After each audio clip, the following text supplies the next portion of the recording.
स्वागत है दोस्तों आप सभी का revenge of the steel fang के एपिसोड 1 में। पर वीडियो को स्टार्ट करने से पहले मैं कुछ कहना चाहता हूँ। देखो मानवस जैसे आ रही है वैसे ही आती रहेंगी, पर इसी के साथ ही मैं एनिमेस को भी स्टार्ट करूंगा, पर रेगुलर बेसिस पर नहीं। हफ्ते में एक वीडियो या फिर 10 दिन में एक वीडियो, पर उसमें पूरे सीजन की एक्सप्लेनेशन होगी। पर इसकी वजह से मानवस के वीडियोस आना बंद नहीं होगी, वो जैसी आ रही है वैसी ही आएंगी। उसमें आपको एनिमेस के वीडियोस एक्स्ट्रा देखने को मिलेंगी, जो कि एक एक वीडियो होंगे 2 या 2.5 घंटे की।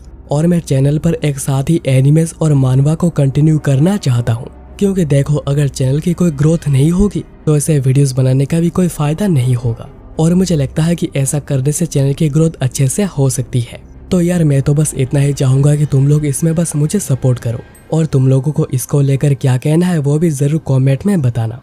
और याद रखना जैसे मानवस के वीडियोस आ रही है वैसे ही आती रहेंगी।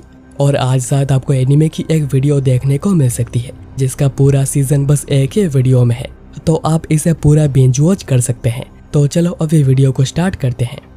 एपिसोड के स्टार्टिंग में हमें वास्करविल फैमिली के हाउंड वाइकर वैन वास्करविल को दिखाया जाता है। और वाइकर के बातों के मुताबिक वो अपने फैमिली और फादर के प्रति बहुत ही ज्यादा लॉयल था। उस पर झूठे इल्जाम लगाए गए और बताया गया है कि उसने डीमन क्लान के साथ हाथ मिलाया है और इसी का पनिशमेंट के तौर पे उसे मार दिया गया है। पर जब उसका गला काटा जा रहा था उसने फैसला किया था कि अगर वो फिर से जी सका तो वो अपने शिकार को पकड़ने के बाद और हाउंड के तौर पे नहीं जिएगा। और इसी के अगले सीन में ही उसकी आंखें खुलती है जब वो एक छोटा बच्चा बन गया था। वाइकिर सोच रहा था कि ये कौन सी जगह है और मेरा शरीर बहुत भारी क्यों लग रहा है और चारों तरफ बहुत शोर भी हो रहा है। क्या मैं फिर से बच्चा बन गया हूँ? और वो अभी वास्करविल फैमिली बिल्डिंग में ही है, जहाँ पर दूसरे बहुत से बच्चे भी हैं जो कि एक साथ ही रो रहे हैं। तभी वहाँ पर एक आदमी आता है जो कि वास्करविल फैमिली का पैट्रियार्क है, ह्यूगो ले वास्करविल। ह्यूगो कहता है कि ये सारे बास्टर्ड्स कितना शोर कर रहे हैं, लगता नहीं कि यहाँ पर कोई भी स्पेशल बच्चा है। ऐसा लगता है कि इस बार बस कचरे ही पैदा हुए हैं। पर तभी ह्यूगो की नजर वाइकिर पर पड़ती है जो कि रो नहीं रहा था। ह्यूगो कहता है कि ये कचरा बड़ा शांत है, सभी बच्चों को जल्दी से क्रेडल ऑफ स्वॉर्ड्स में लेकर जाओ। वाइकिर सोच रहा था कि यही मैन कल्प्रिट है जिसने मुझे ट्रेटर साबित किया था, और मैं श्योर हूँ कि ये ह्यूगो ही है, बस उसकी उम्र कम है। मैं वाइकिर वैन वास्करविल उस समय पर पहुँच गया हूँ जब मैं एक छोटा बच्चा था। मैंने अपनी पिछली लाइफ एज ए हाउंड बिताई थी, और हाउंड का मतलब यह है कि जिन लोगों से सारे डर्टी काम करवाए जाते हैं, जैसे कि असैसिनेशन, मर्डर, चोरी, स्पाई, ऐसे ही काम करवाए जाते हैं। वाइकिर आगे कहता है कि मेरा जन्म एक इलेजिटिमेट फैमिली में हुआ था और मुझे ट्रेनिंग बहुत ही ज्यादा खराब एनवायरनमेंट में मिली थी। पर एक हाउंड को हमेशा ही अपने मिशन में समर्पित होना चाहिए। असैसिनेशन, इंटेलिजेंस, एम्बुश, थ्रेटनिंग जैसे स्किल्स बहुत ही ज्यादा जरूरी होते हैं ताकि एक हाउंड गंदे से गंदे काम को भी अंजाम दे सके।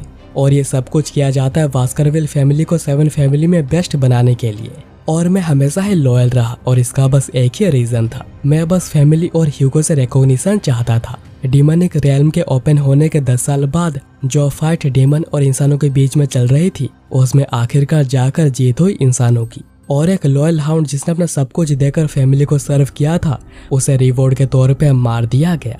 और मुझे एग्जीक्यूट करने का बस एक ही रीजन था, क्योंकि एज ए हाउंड मुझे बहुत कुछ पता था, पर वो जिंदगी इस बार मैं नहीं जीऊंगा। मैं तो अभी क्या भी बदला लेना चाहता हूँ, पर इस छोटे से शरीर के साथ मैं कुछ भी कर नहीं सकता हूँ। पर मुझे अभी क्रेडल ऑफ स्वॉर्ड्स में ले जाया जा रहा है, जो कि एक बहुत ही अच्छी अपॉर्चुनिटी है स्ट्रॉन्ग होने के लिए। अभी मुझे बस स्ट्रॉन्ग होना है। और फिर क्रेडल ऑफ स्वॉर्ड्स में वाइकिर को छोड़ दिया जाता है। जिस किसी का भी जन्म वास्करविल फैमिली में होता है उसे इस ट्रायल से गुजरना ही पड़ता है। बच्चों को इन शार्प स्वॉर्ड्स का भूल भुलैया में छोड़ दिया जाता है, और बच्चों को इसे क्रॉस करके स्टिक्स रिवर में आना पड़ता है, जहाँ पर उनके टैलेंट को एग्जामिन किया जाता है। स्टिक्स रिवर एक्चुअली एक लीजेंडरी रिवर है जो कि बच्चों के बॉडी को आयरन में बदल देती है, पर इसके भी एक लिमिट है कि कितने बच्चे इससे इफेक्ट होंगे। और सबसे पहले स्टिक्स रिवर में पहुंचने के लिए बिल्कुल स्ट्रेट लाइन में मूव करना होता है। और इस बार वाइकर बिल्कुल ऐसा ही कर रहा था, क्योंकि उसे अपने पास्ट लाइफ का सब कुछ याद है। और वो सोच रहा था कि पास्ट लाइफ में मेरे सिबलिंग्स ने मुझे पीछे छोड़ दिया था, जिस वजह से मुझे स्टिक्स रिवर का इफेक्ट नहीं मिला था। पर इस बार ऐसा नहीं होगा, और वाइकर रिवर में जंप करता है और सोचता है कि इस बार स्टिक्स रिवर को मोनोपोलाइज मैं करूंगा और जितनी देर हो सके यहाँ पर रहूंगा। और रिवर की जितनी भी गुडनेस है वो मेरे कर्स के थ्रू मेरे बॉडी और बोन में एंटर कर रही है। सोचा नहीं था कि एक ग्रेट स्टार्ट इतना बड़ा डिफरेंस क्रिएट कर देगा। मुझे जितनी ज्यादा देर तक हो सके पानी में ही रहना होगा, चाहे मुझे कितना ही दर्द क्यों ना हो मैं सहूंगा। पर बाहर ह्यूगो के साथ जो लोग खड़े हुए थे वो कह रहे थे कि यंग मास्टर आपको बाहर आना पड़ेगा, अगर आप ज्यादा देर तक रिवर में रहेंगे तो आपकी डेथ भी हो सकती है, हमें उन्हें जल्दी से बाहर निकालना होगा। ह्यूगो फिर वास्करविल फैमिली के हेड बटलर जॉन बैरीमोर को कहता है कि जॉन कितना समय हो गया है उसे अंदर गए हुए। तो जॉन कहता है कि लगभग 7 मिनट हो गए हैं। ह्यूगो कहता है कि 7 मिनट, हाँ लगता है कि वो मर भी सकता है। बेटे मुझे लगता है कि तुम्हें अभी बाहर आ जाना चाहिए। वाइकिर अंदर सोच रहा था कि क्या ये ह्यूगो की वॉइस थी, क्या तुम्हें लगता है कि मैं इतनी इजीली ऊपर आ जाऊंगा, आखिर तक मुझसे जितना हो सकेगा मैं एब्जॉर्ब करूंगा। पर इतने देर तक अंदर रहने के बाद वाइकिर का दम घुटने लगा था, पर वह फिर भी पूरी कोशिश कर रहा था। तभी ह्यूगो उसे रिवर से बाहर निकालता है और कहता है, देखो तो इस बच्चे को, स्टिक्स रिवर में रहना उसके लिए एनफ नहीं हुआ, उसने तो थोड़ा पानी भी पी लिया है। और ये क्या, उसका भी से दांत है। जॉन इस बच्चे का नाम क्या है? तो जॉन कहता है कि यह यंग मास्टर वाइकर वैन वास्करविल। ह्यूगो कहता, वाइकर हाँ, ऐसा लगता है कि फैमिली में एक लालची लड़का पैदा हुआ है। वाइकर मन में कह रहा होता है कि जितना हो सके मजे कर लो ह्यूगो, अभी बस मुझे शांत रहकर मेरे कैनाइन्स को शार्प करते रहना होगा, ताकि समय आने पर मैं तुम्हें कच्चा चबा जाऊं, जिसके बाद वास्करविल फैमिली बस एक इतिहास बनकर रह जाएगी और ये सब कुछ होगा मेरे हाथों से। और अगर अभी तक आपको समझ में नहीं आया है तो वाइकर ह्यूगो का ही बेटा है। पास्ट लाइफ में जब वाइकर 8 साल का हुआ था तो उसकी स्थिति ऐसी थी कि उसे जीनियस कहा जा सकता था, पर फैमिली फिर भी उसे ऑर्डिनरी कंसीडर करती थी। और जब वाइकर 20 साल का हुआ तो उसने असैसिनेशन कॉन्क्वेस्ट टाइप के मिशन करना शुरू किया। और जब उसकी उम्र 29 साल की हुई, वाइकर को लगा कि वो सोर्समैनशिप के लिमिट पर पहुंच चुका है। और 30 की उम्र में डीमनिक रियल्म का गेट ओपन हुआ था और डीमन क्लान्स का इन्वेजन भी शुरू हो गया था। और 35 की उम्र में उसने एक बहुत ही ज्यादा रफ एरा को भी सरवाइव किया था, जहां पर हर तरफ बस डीमन मॉन्स्टर्स भरे हुए हैं, जहां पर देखो वहीं पर तबाही मची हुई थी। और जब वाइकर की एज 39 की हुई तो फाइनली डीमन और ह्यूमंस के बीच का वॉर खत्म हो गया और इसमें इंसानों की ही जीत हुई थी। और 40 के एज में उसे अपने लॉयल्टी का रिवॉर्ड दिया गया। रिवॉर्ड के तौर पे उसे डिफेम किया गया, झूठे इल्जाम लगाए गए और गला काटकर मार दिया गया। और अभी प्रेजेंट में वाइकर सोच रहा था कि ये जगह क्या है, नर्सरी है, तो इसका मतलब मैं सक्सेसफुल स्टिक्स रिवर को एब्जॉर्ब करने में कामयाब रहा हूँ और अभी मुझे पास्ट लाइफ से ज्यादा बेटर स्टार्ट मिल चुका है। तभी वहाँ पर एक नैनी आती है जो कि कह रही होती है कि आखिर मैडम ये चीज यंग मास्टर वाइकर के बेड में क्यों चाहती हैं। वाइकर सोच रहा था कि कोई भी मुझे एक बास्टर्ड को कभी प्रेजेंट नहीं देगा। और तभी उस बॉक्स में से 2 ब्लडी माम्बा बाहर निकलते हैं। वाइकर सोच रहा था कि क्या उन्होंने ये रेयर वाइपर्स भेजे हैं मुझे असैसिनेट करने के लिए। वास्करविल फैमिली में बस कुछ ही लोग हैं जिन्हें के मैडम कहा जाता है और ये जो भी है वो कंपटीशन को कम करने की कोशिश कर रही है। और अभी ये 2 माम्बा वाइकर को डसने आगे आने लगते हैं। वाइकर सोच रहा था कि माम्बा तो यहाँ पर सभी बच्चों को मार भी सकते हैं, इसलिए वाइकर दोनों सांपों को पकड़कर उन्हें फाड़ कर मार देता है और कहता है कि वास्करविल फैमिली से कुछ ऐसा ही एक्सपेक्ट किया जा सकता है, पर मैं इस पूरे फैमिली को खत्म करके ही रहूंगा। और अब अगले दिन वास्करविल के लोग देखकर बहुत ही ज्यादा शौक हुए थे कि एक बच्चा 2 जहरीले सांपों के बीच में ऐसा सोया हुआ है और सारे नैनीज जो कि उस रात को ड्यूटी पर थे उन सभी को टॉर्चर करके मार दिया जाता है। पर यह सांप कहाँ से आई यह बात किसी को भी पता नहीं चलता है, सिर्फ वाइकर को छोड़कर।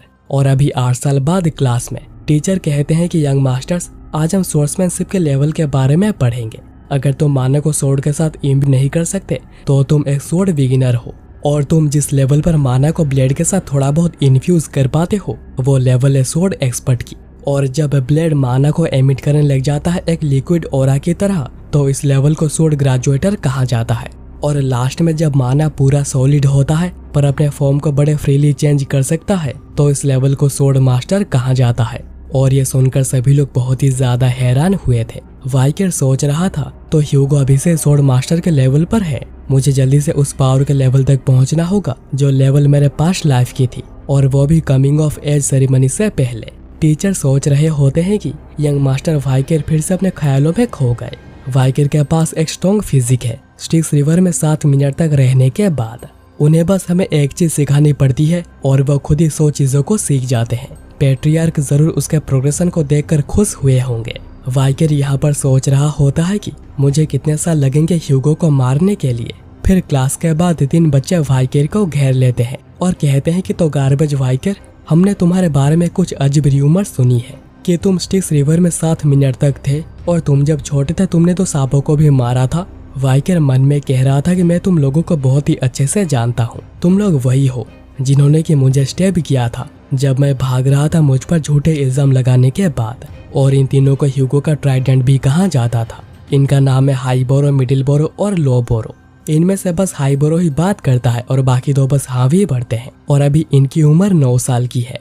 वाइकर सोच रहा था कि ये लोग अभी से ही मेरे सामने प्रॉब्लम खड़ी करना शुरू कर चुके हैं। लगता है कि मुझे अभी उन्हें उनकी जगह दिखा देनी चाहिए। तभी हाईबोरो एक नाइफ दिखाते हुए कहता है कि मैंने सुना है कि अगर तुम स्टिक्स रिवर में ज्यादा देर तक रहते हो तो तुम्हारी बॉडी स्टील जैसी बन जाती है। इसका मतलब तुम ब्लेड से कभी इंजर्ड नहीं हो सकते। तो अगर मैं तुम्हें नाइफ से स्टेप करता हूँ तो भी तुम नहीं मरोगे, क्यों, है ना? और फिर लोबोरो वाइकर को पीछे से पकड़ लेता है जिससे कि वाइकर सांस ना ले पाए।